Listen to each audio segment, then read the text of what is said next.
这份资料解答了有关我论文数据的一切质疑。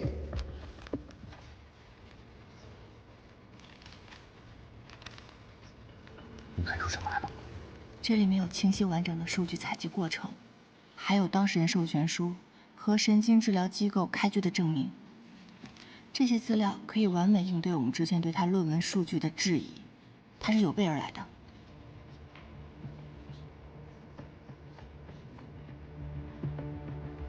你的意思是，他预判了我们之前所有的预判？这些数据确实没有造假，我并不质疑这些数据的真实性，因为这篇论文里面所有的临床数据，都是我在治疗来访者的时候亲手记录的。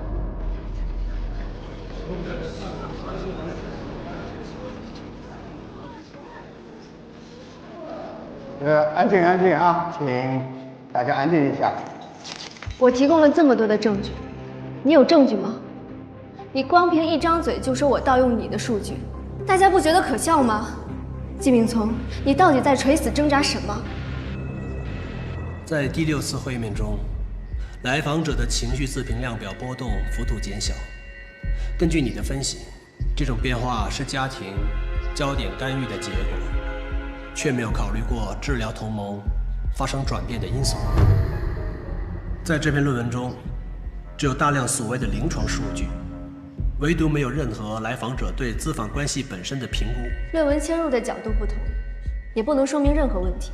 是角度不同，还是因为你只知其一不知其二？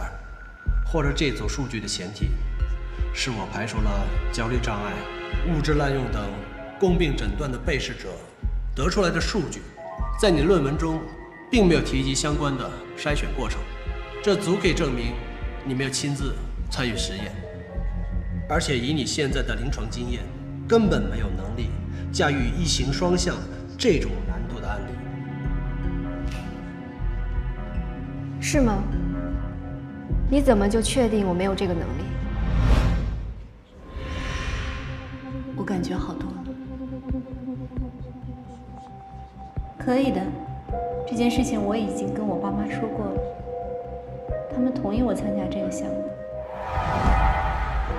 这个声音不对，你听出了什么？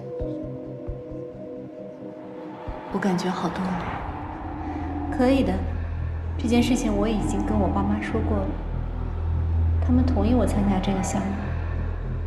季明聪，你能告诉我这份视频资料中的这位女士是谁吗？你提供不了任何证据，因为她是我的被试者，也就是我论文提到的 F。这个 F 是之前师姐那个来访者吗？别偷看，时机到了再有安排。是什么特殊的案例吗？我没有看过内容，就是老师对这个案子好像还挺重视的。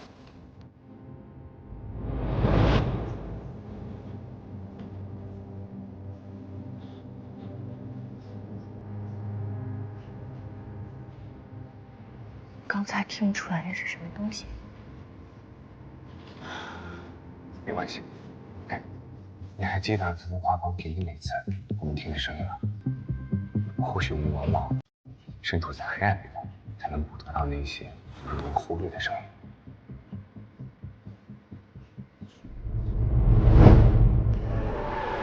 是之前师姐那个是什么特殊的案例？别偷看，我没有时机到看过内容，了再有安排。就是老师对这个案子这件事情我已经跟我爸妈说过了。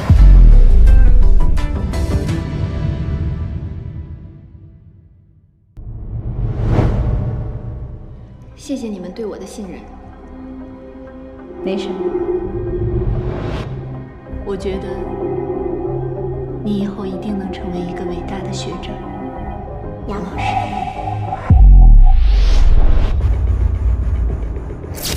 季明聪，我拿出了所有证据，你还有什么问题吗？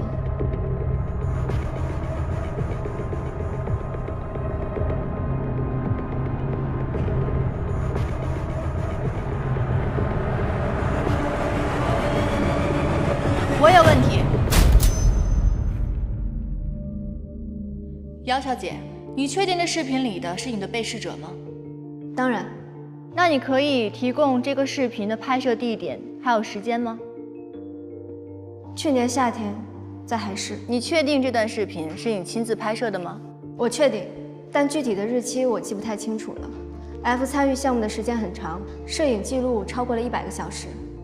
不过我确定，他穿过这条红色裙子。那么你的论文确实存在盗窃他人临床数据的问题。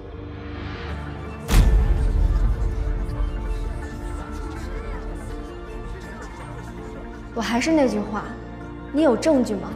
证据就在你刚刚播的那段视频当中。不可能。先别着急否认，能不能把这段视频再重新播放一次？清者自清。你认为呢？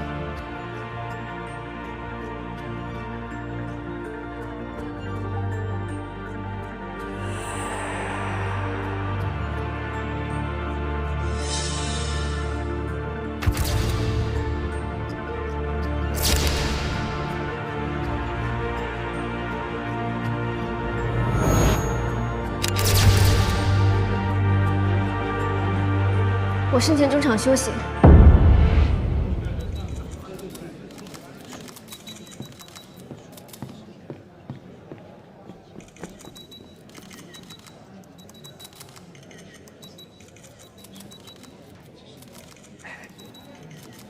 听出什么来了？一会儿你就知道了。剧透一下。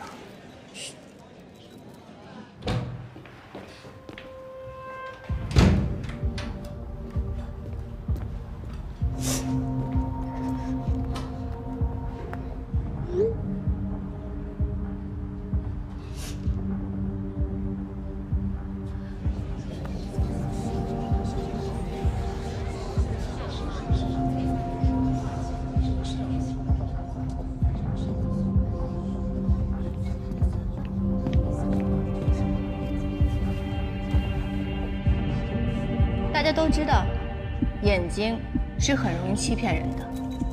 可以通过环境的布置，把冬天变成夏天，把夏天变成冬天，更有可能把一座城市变成另外一座城市。然而声音却没那么好掩盖，但是很少人可以在不同的情景当中听出不同声音的特点。刚刚这段视频当中，大家有听到什么声音吗？没关系，我们把声音调大，再听一遍。可以的，这件事情我已经跟我爸妈说过了，他们同意我参加这个项目。谢谢你们对我的信任。没什么，我觉得这回呢，有听到什么吗？嗡嗡的，断断续续的，听不清啊。没错，嗡嗡的声音，大家听一下，是不是这个声音？哎，对，就是这个声音。那您猜出来这是什么声音了吗？是歌哨。没错，是歌哨的声音。姚小姐，看您的反应，好像并不知道歌哨是什么呀？那又怎么了？这就是你所说的证据吗？歌哨是一种拴在鸽子尾巴上的哨子，随着鸽子飞翔，哨子会发出声响，而这种声音最容易出现在京北市。当然，很多没有在京北市居住过的人，甚至从来没有听过这种声音。然而，随着这几年玩鸽子的人越来越少，这种声音在京北市也很难听到。姚小姐，那我想请问您说的这段视频是去年在海市拍摄的，可视频当中为什么会有歌哨的声音？难道就不允许有人在海市养鸽子吗？好，我暂且同意你这个观点。那么，为什么视频当中歌哨的声音被分成2段了呢？你一开口说话，歌哨的声音就会消失，甚至在来访者提到你的姓“姚”这个字的时候，歌哨的声音明显产生了断裂。你能给我解释一下这是为什么吗？姚可欣啊，你知道这个结果可是要关系到你的前程和声誉问题，你能不能给大家伙解答一下这个问题？或者你能提供这个病人的联系方式，让他来为你作证？对。我想唯一的解释就是，姚小姐的声音是经过后期剪辑的。如果大家不相信的话，可以找专业的人士来检查音轨。今天的听证会到此结束，校方将在会后继续求证实验资料的可信度，全力查清事实真相。赫顿，同样是女人，你为什么要这么对我？就因为她是你的老师，你就要帮着那个恶魔一起来伤害我吗？姚小姐，请你不要混淆视听啊！是你自己没法解释他提出的质疑。我需要解释什么？解释你为什么冒充记者，一而再再而三地接近我，还是解释姬明聪和他的高徒是如何捏造虚假证据来陷害我的？姚可欣，任何的指责都需要证据。那你可以回答我关于你论文的质疑吗？你可以提交有关于你被试者的联系方式吗？只要你提交了，比你在这儿说100句都更加有力。你要我提供我被试者的联系方式，那他呢？他能提供他所谓的来访者的联系方式吗？己所不欲，勿施于人的道理你不明白吗？你这是在狡辩。我想学校既然已经答应将这件事情调查清楚，那么我的建议是，我不能。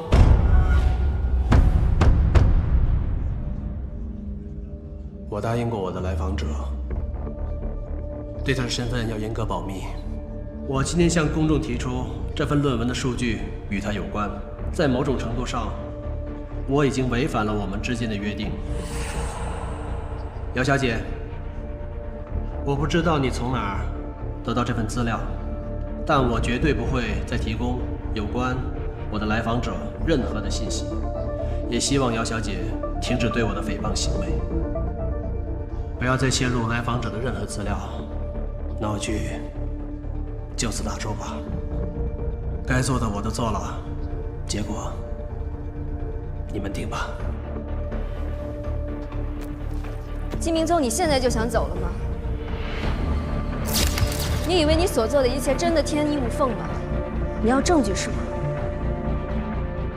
我多的是。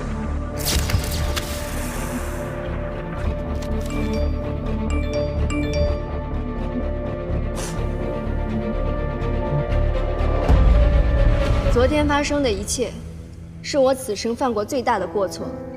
我违背了一个心理学从业人员的基本操守，愧对于自己的身份，愧对于自己的职业，愧对于你的父母对于我的信任。我不得不面对自己卑劣无耻的内心。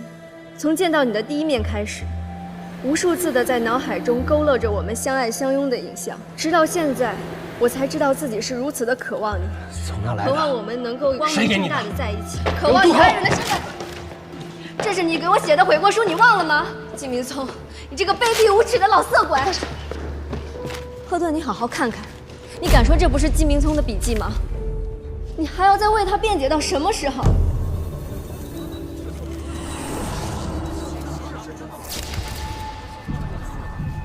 教授，你怎么了？教授，你没事吧？药呢？那药在哪儿？药在哪儿啊？检查衣服了，帮忙！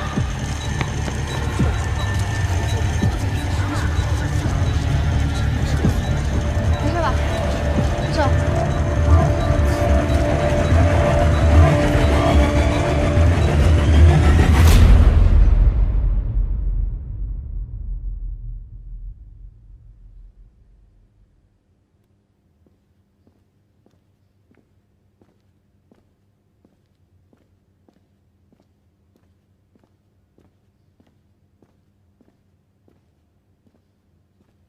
教授，喝点水吧。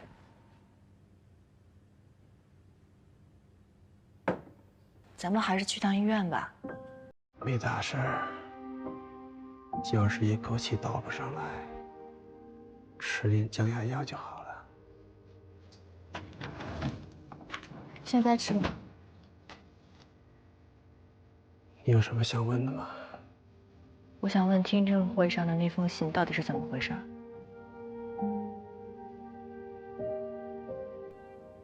你也看出来了，这听证会啊就是个幌子，姚可欣就是枚棋子，他们要的不仅于此。所以你早知道他背后有人，这就是一开始你不让我参与的原因。这都是以前的恩恩怨怨，我不想让你管，是不想让你搅和进去。但你哪一次听过呢？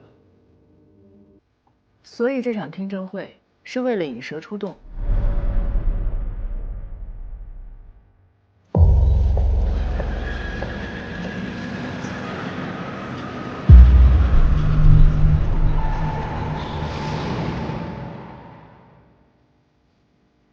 见招拆招罢了。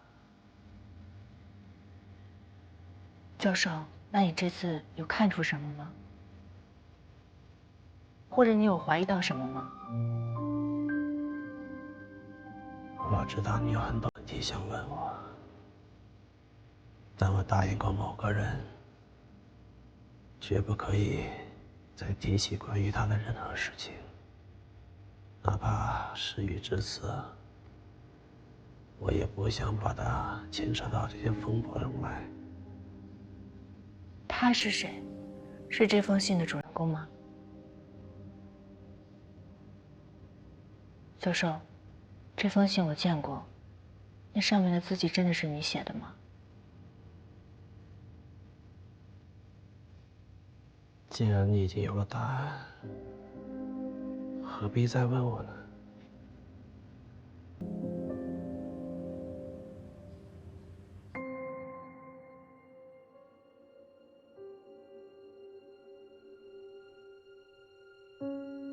昨天发生的一切，是我此生犯过最大的过错。我违背了一个心理学从业人员的基本操守。可我要不是季明聪，你妈都不会变成这样。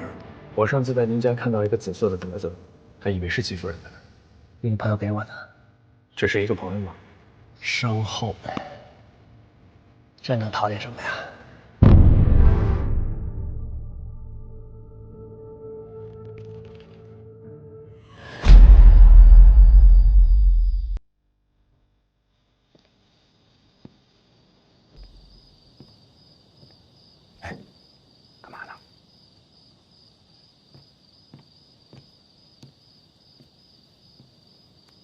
季教授睡着了，回家了。再陪我待会儿吧。我看到他吃药了，身体应该没有大碍，别担心。怎么了？心不在焉的？他什么都不跟我说，我想帮他根本帮不到。我不知道他是自己有安排，还是这件事情是真的。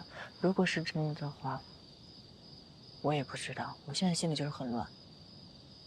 你知道刚才我进去的时候，他跟我说什么吗？说什么？他让我好好照顾你。季教授是很关心你的，只不过是现在啊，你们有不同的想法。他应该也知道你是担心他，他不想让你参与进来，可能是怕影响你的生活。可是我不能置之不理。在这个世界上，我最亲的除了家人、朋友，就是季教授了。当然，现在还有你。哎，说真的，你觉得季教授会爱上姚可欣吗？我不觉得季教授是那种罔顾道德、公私不分的人。那封信一定不是他写给姚可欣的，但有可能是作为咨询师写给他的来访者的。其实我觉得那封信更像是一封情书。不可能，他在咨访关系里非常敏感，他不会干出这种事情，不会犯这样的错误的。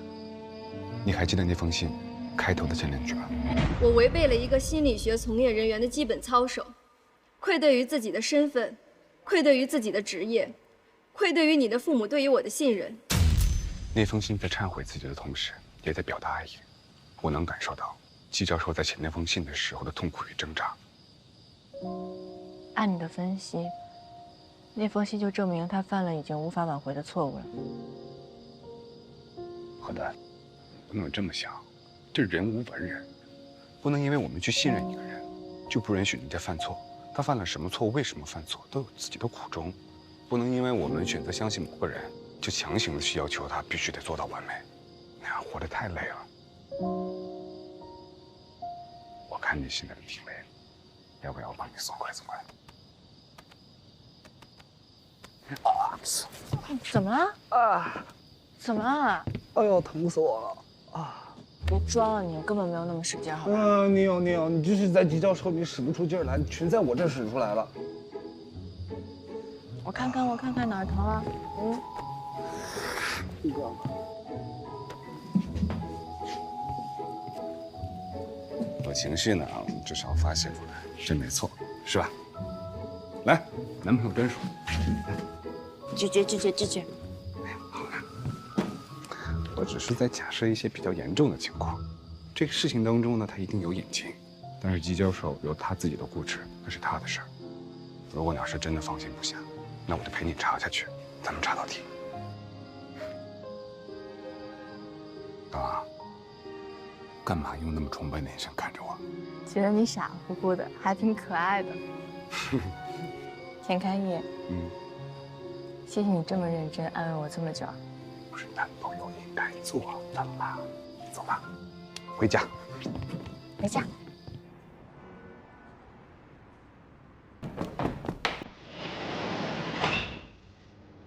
回来了，这么大火气啊！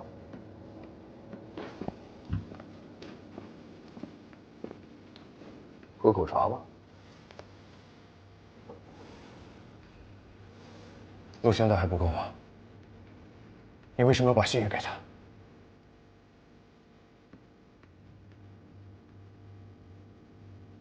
幕已经拉开了，当然是越热闹越好。我以为我们的目的是一样的。后悔了，信的性质跟录像带有区别吗？你别忘了，我们后面还有更重要的事情。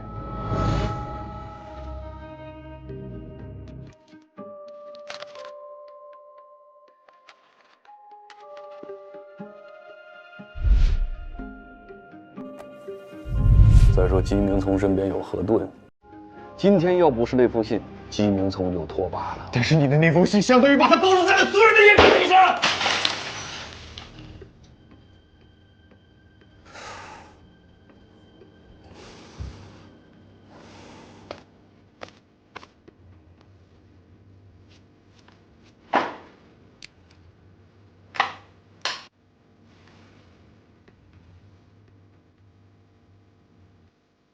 不然就等到你找到佛堂的时候，你亲口问问他，为什么扔下你不管了？我告诉你，我的目的只想找我妈，别的事情我都不想做。如果以后没有必要，我们俩可以不用联系。很多事情一旦开始就不能回头了。我告诉你，今天就是结束。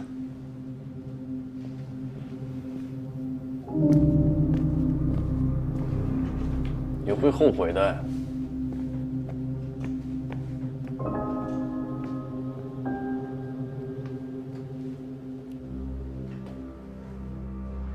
教授，你没事吧？教授，药呢？田开义，田开义，过来帮忙！哟，怎么这么晚又回来不打个招呼啊？妈妈，我想你了。前天不是刚回来，怎么又想我了？怎么啦？前天刚回来，今天就不能回来啦？今天不能想你啦？不能充电啦？想，充电，天天想吃什么，妈妈给你做去。不用了，妈。我的老妈呀，我听见你看新闻了，不用担心我啊。哎呦，你怎么还有这超能力啊？什么超能力呀？你这门没关严，我在门口就全听见了，想不听到都难。真的是老了，都不知道关门啦。哎呦，老了。妈，你觉得对于鸡叫车这个事情，你有什么看法吗？他们不都说是有个女孩陷害他吗？可是也有很多人说不相信姬老师，而且我觉得这件事情还要隐瞒我。隐瞒你？今天钱开也跟我说，当你很相信一个人的时候，可并不代表这个人他不会做错事情。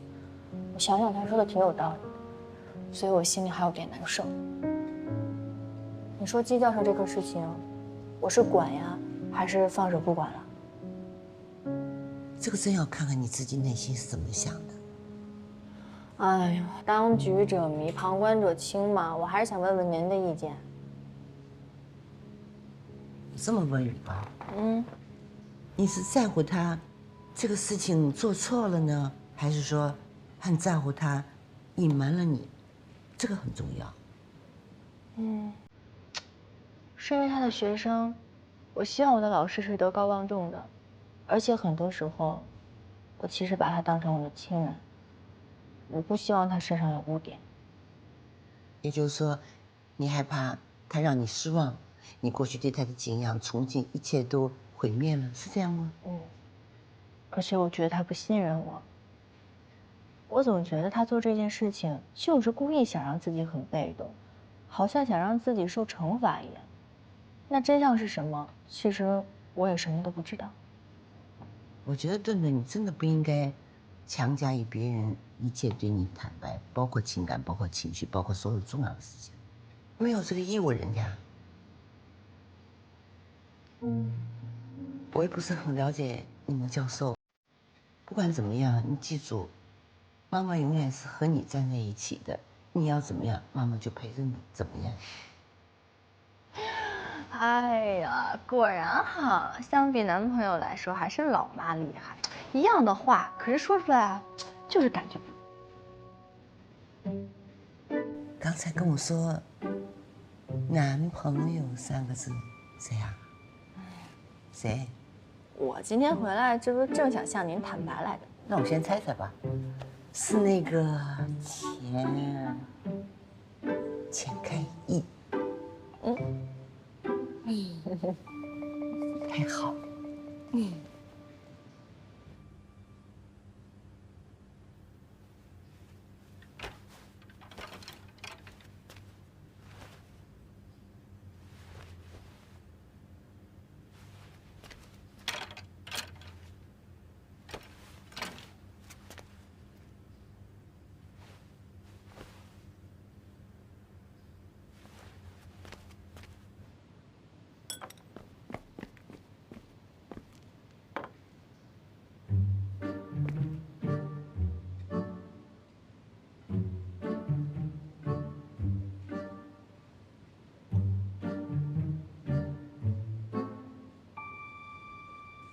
怎么样，好不好看？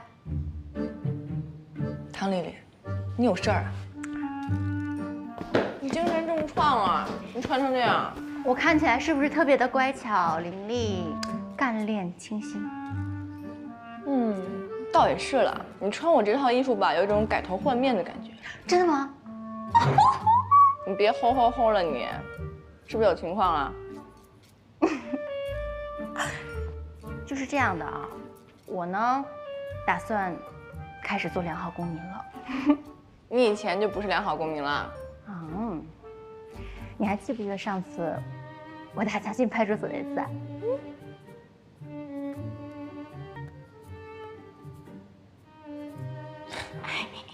这不是那接警员吗？就他。人民警察根正苗红的，可以。老何，我跟你说，我真的想明白了，我被自己过去的经历束缚太久了，我不要再依附自己害怕失去的，我要追求自己真正喜欢的。我给你洗脑洗了这么多年啊，还不如这爱情的力量大。不过恭喜你，才不是呢！我告诉你，要是没有你过去的谆谆教导，哪有我现在的茅塞顿开呀？我决定啊，为了感谢你的服装指导，我自愿承包一线细家务，怎么样？我才不信呢！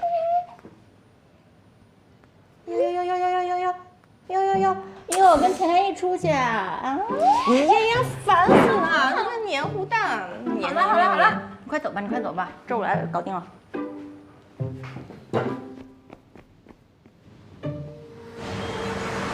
钱开义，我想好了。想好什么？我要做姚可欣的专题。哎，你看路好不好？姚可欣又不是洪水猛兽，没有那么害怕的。不是，何顿，这件事我不太赞成啊。我知道你担心我，但你放心吧，我既然想好了，我一定把这个话题做得很好。但有一个道理啊，众口铄金，积毁销骨，尤其是咱们做媒体的，在这一方面更敏感。到时候所有的火力全集中在你身上，你逃都逃不掉。可是，一件事情发生了，那我们要做的不就是向大众提供更多选择的角度吗？给他们提供辩证思考的渠道，这才是我们应该真正履行的职责。这个道理我懂，但是你一旦发言，不论你说什么，听众更在乎的其实是你的身份，你能明白吗？反正我已经想好了，你就放心吧，这个专题一定做得不会很差的。而且，《心扉夜话》也是我的节目，我不想让小丽跟东子在台里过得太艰难。你这么做，不会是为了我吧？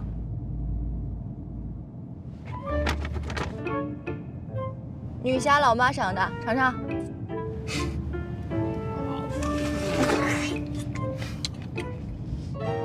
再见啊！哎，再见。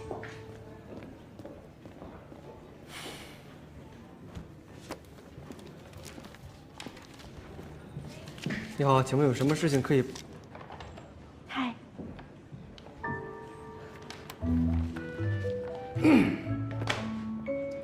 你怎么来了？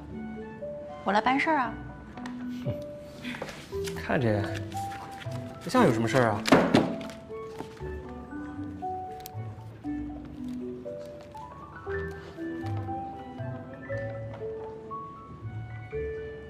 这位女士，请问你有什么事情我可以帮助你吗？有啊，你帮我把它吃了吧。啊，我特意掐着饭点来的，我还给你带了咖啡。你要是下午吃饱了犯困的话，可以喝。尝尝吧。我是公职人员，这是我办公的地方，你这是让我受贿呢？不是警察叔叔，吃个饭而已，你不用给我扣这么大帽子吧？哎，咱们俩什么关系啊？我这不知受贿是什么？你的意思是，我们俩沾亲带故了，你就可以吃了？你这人怎么每次见你都是不一样的感觉呢？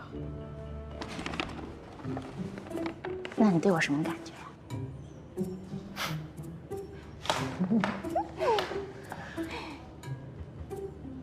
你要是再不走，就是妨碍公务了啊！不走，那你把饭吃了我就走。说了，我不吃。浪费就是犯罪。行吧，反正我就放这儿了，你想吃就吃。那我不打扰你办公了啊。拜拜。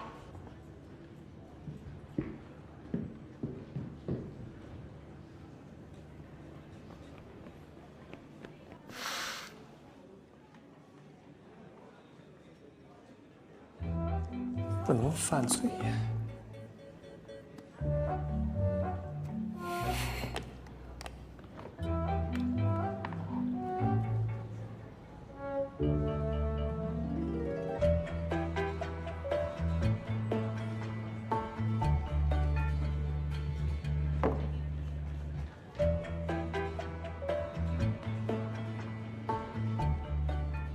各位听众朋友们，大家好，欢迎收听收看今天的时间访谈，我是你们的老朋友王卓。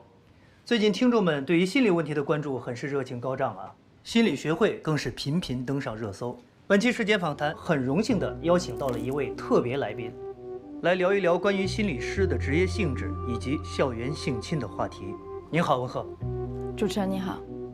温老师，先跟听众朋友们打个招呼吧。大家好，我是温鹤。我听说咨访关系结束后有一个3年期的规定，在这3年之内，咨访双方不能发展任何亲密的关系。这种伦理要求是一种很强制的规定吗？这是一种规定，没错，但更应该是心理咨询师去遵守的职业道德准则。那3年之后呢？如果3年期结束了，就可以重新发展了吗？3年期只是一个缓冲而已。作为一个职业的心理咨询师，在咨询当中应该要避免双重关系。结束之后，也应该做好与来访者不再搭建任何关系的准备。所以，如果3年之后会产生亲密关系，就应该去考察这段关系的性质，以及这个心理咨询师他的职业素养。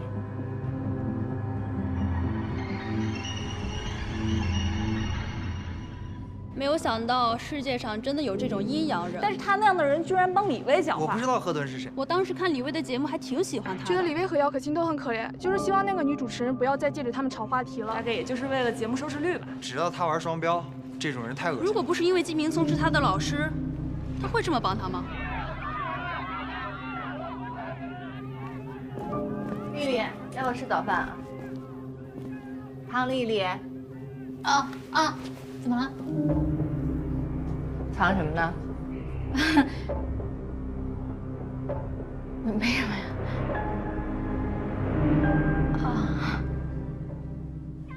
老贺，这些人就是无中生有，他们说话根本就不经过大脑的，你别听他们的啊。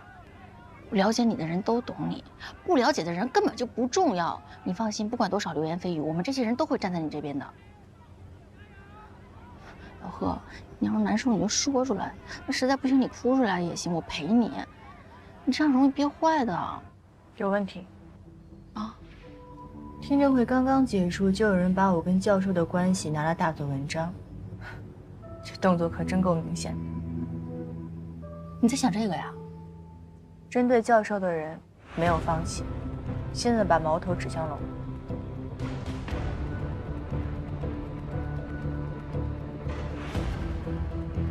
关键你一个季教授的学生，他们攻击你干嘛呀？现在能为教授说话的只有我一个人。如果我被击垮了，对教授来说是更大的打击。对方想看到的就是这个。这也太坏了吧！那咱们也不能就这么看着呀。不就是找媒体澄清吗？谁不会？我现在就给秦才艺打电话。不能澄清，这种事情越描越黑。如今能做的就是静观其变，等对方露出尾巴。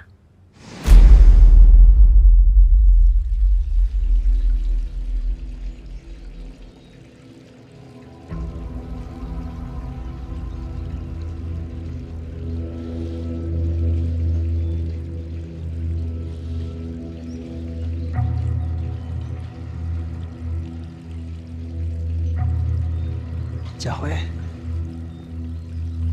我原来不知道你为什么喜欢住在这么偏僻的地方，我现在才明白，你喜欢在这里当缩头乌龟。不好意思，我想借个厕所。好，就在最里头。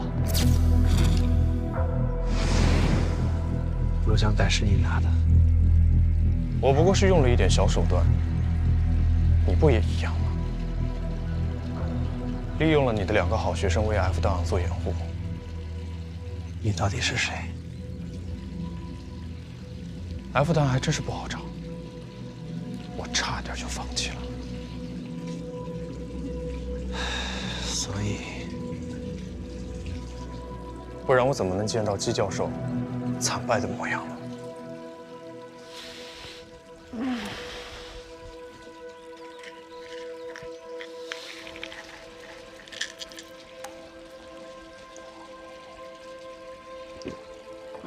佳慧，你是个好孩子，有什么恨，你就冲我发就好了，不要伤害他。他在哪？我会告诉你的。他现在情绪很不稳定，需要安静的疗养。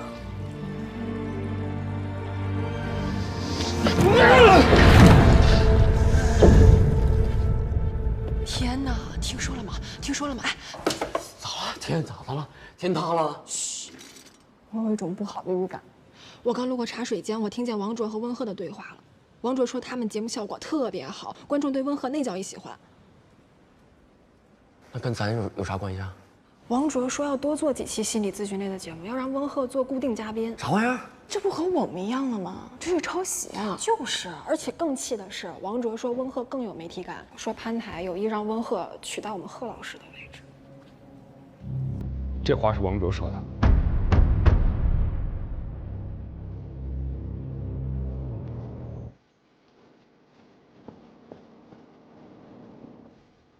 完犊子了！完了。咨询法律相关的问题，而且有很多为什么会那样喝断？开义，我和王卓在聊事情。安台，那你们先聊。你先别走。您之前特批把张淼弄走也就算了，现在节目就剩我们几个人，好不容易把新飞夜话给撑下来了，磨合了这么长时间，您又要换人。台里还没做最后决定。沈大主播，安台这么做肯定也是为了节目考虑。你这么冲进来，不是为难他吗？我是怕他被有些小人的花言巧语蒙蔽了。钱开义，你到底什么意思呀？我还没问你是什么意思呢。你找了个心理咨询师也就算了，连做节目的选题也跟我们一模一样。你这么喜欢新飞夜话，干脆过来跟我混得了。我是听说你拒绝了校园性侵的提案，我才拿过来做的。那你听说过吗？我后来要向班台提案了。开义，是我让王卓这么做的。我知道你很能干，也很有想法，但是你要想想，你的想法重要还是台里的想法重要？事实证明我的决定是对的。你不要问我为什么要换掉贺顿，你自己问问你自己，你珍惜过我给你的机会吗？事实证明，你们这一期节目的成功，是因为新飞夜话的模式正确，但不能证明这两个心理咨询师哪个更受欢迎，对吧？一样的形式，一样的内容，不是高下立判了吗？那你敢跟我比一比吗？啊？我们各凭本事做一期节目，看谁的收听率高。钱开义，别胡闹！这个消息爆了！你听到什么了？行了，差不多走吧啊。那我们就互相切磋一下。